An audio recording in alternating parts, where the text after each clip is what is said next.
নমস্কাৰ বন্ধু বান্ধৱীসকল, মোৰ ইউটিউব চেনেলটোলৈ সকলোকে স্বাগতম জনাইছোঁ। আজি আমি ক্লাছ 9ৰ এনুৱেল এক্সামিনেশ্যনৰ আছামিছৰ কুৱেশ্যন পেপাৰখন লৈছোঁ। ভিডিঅ'টো ভাল লাগিলে এটা লাইক কৰি দিব আৰু চেনেলটো ছাবস্ক্ৰাইব কৰি দিব।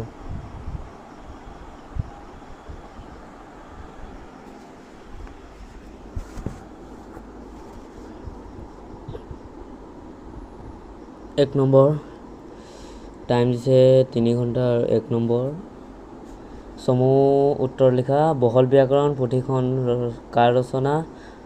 খ নম্বৰ সময় কিহৰ লগত তুলনা কৰিব পাৰি? তাৰপিছত গ নম্বৰ সম্প্ৰতি অসমৰ সাক্ষৰতাৰ হাৰ কিমান? সহজ ব্যৱহাৰ অনুপাত কি?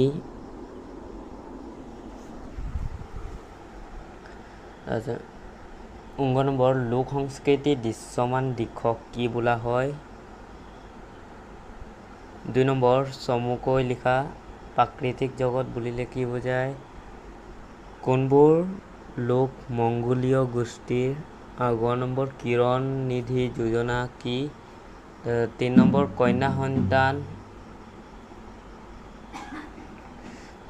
সন্তানৰ সুৰক্ষাৰ বাবে শ্যাম সুন্দৰ পৰিয়ালে কেনেধৰণৰ আঁচনি গ্ৰহণ কৰিছিল? 4 নম্বৰ ভাৰতবৰ্ষৰ এখন সুসভ্য ঐতিহ্যপূৰ্ণ দেশ কথাষাৰ বহলাই লিখা। তাৰপিছত 5 নম্বৰ ব্যাখ্যা কৰা।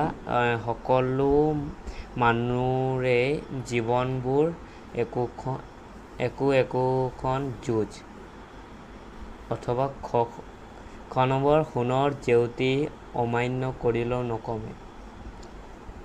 6 নম্বৰ শব্দাৰ্থ লিখা যিকোনো দুটা। ধৰম পাদ্য কাম্য আৰু প্ৰণিপাত। 7 নম্বৰ অতি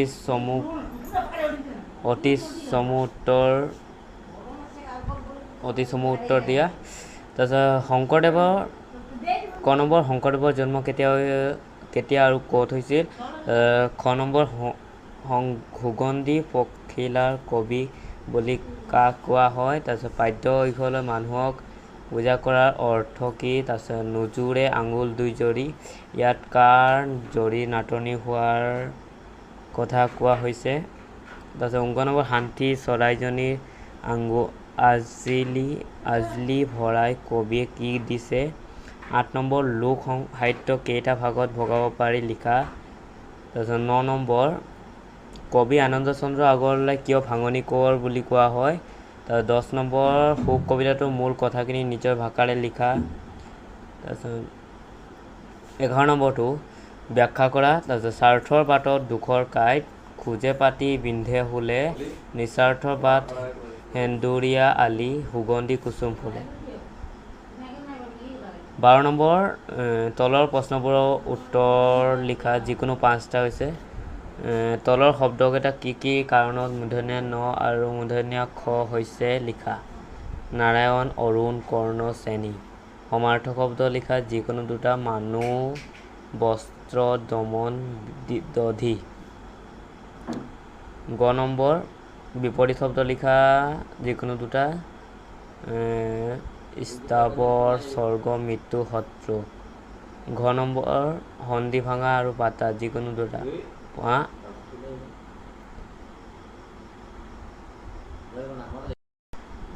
পৰমাত্মা, দিগন্ত, সকাদ্ধ, কালা অন্তৰ। প্ৰত্যয় কাক বোলে? ই কেই প্ৰকাৰৰ আৰু কি কি?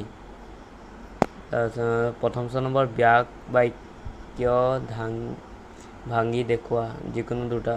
মাহ, চাউল, ৰজা, ৰাণী, গৰু, দক্ষিণা, পীতাম্বৰ। দ্বিতীয় নম্বৰ অনুৰূপ শব্দ কাক বোলে? ই কেই প্ৰকাৰ আৰু কি কি? 13 নম্বৰ তলৰ যিকোনো এটা প্ৰশ্নৰ উত্তৰ লিখা। ভাৱ সম্প্ৰসাৰণ কৰা। আইৰু বাটা গংগাৰ যাত্ৰা। বাক্য ৰচনা কৰা। হাতে কামে ডাঙৰ দীঘল সুখ সমৃদ্ধি দিন ৰাতি। গ নম্বৰ দুদিন ছুটি বিচাৰি অধ্যক্ষ মহোদয়লৈ এখন আবেদন পত্ৰ লিখা।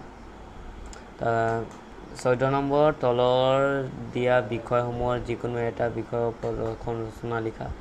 তাৰ ছাত্ৰ কৰ্তব্য, অসমৰ প্ৰাকৃতিক সম্পদ, তাৰপিছত পুথিভঁৰাল।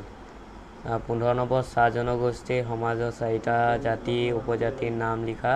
তাৰপিছত 16 নম্বৰ চমুটোকা লিখা যিকোনো দুটা, চাইমং সিংহৰ, চিন্তানন্দ শইকীয়া, কোষেশ্বৰ বৰুৱা। তাৰপিছত 17 নম্বৰটো